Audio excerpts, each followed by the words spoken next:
Back live, everybody. As you know, Toyota's president is apologizing to the world. Our Congress is promising to investigate the defect in Toyota's vehicles responsible for a score of fatalities over the last few years. We are joined now by a man who only wishes that this car company had the courage and foresight to admit that its vehicles had a potentially deadly defect a little earlier than they did. On your left, that's Tom Boland. Tom is the brother-in-law of a man named Monty Hardy, who died when his 2008 Toyota Avalon shot into a pool, flipped over. It killed Monty and 3 passengers, all friends of Tom. And here's the rub: complaining that their car had raced out of control on 3 separate occasions. The Hardy family took their car to the Toyota dealership last year. They were told what, Tom, just a month before the recall? Oh, your car has no problem. We've taken care of it. Your floor mats are not the kind that are causing a problem, but just to be safe, put the floor mats in the trunk, which he did. Inexcusable.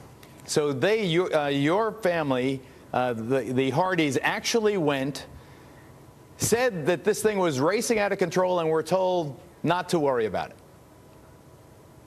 We checked it out, and your car has no problem, and that was not true.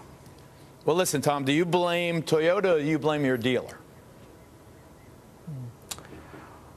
Well, that's a very good question, because the answer is obvious. There's culpability all the way up the chain, and when a mechanic does not fix a car right, he can pass on the blame, but there's a manufacturing defect here that is an appalling tragedy to these 4 families. That's for sure. Sitting alongside Tom Boland is Randy Roberts, the Hardy family attorney.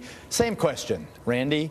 Where do you go for compensation for the family's grievous loss here? Do you go to the dealer who either knew and lied or didn't know, or do you go right up the food chain that Tom describes and go after Toyota? I think the dealers only knew what they were told by Toyota. I think at the end of the day, the buck stops with Toyota itself. Well, let me ask you, Randy, let me ask you this.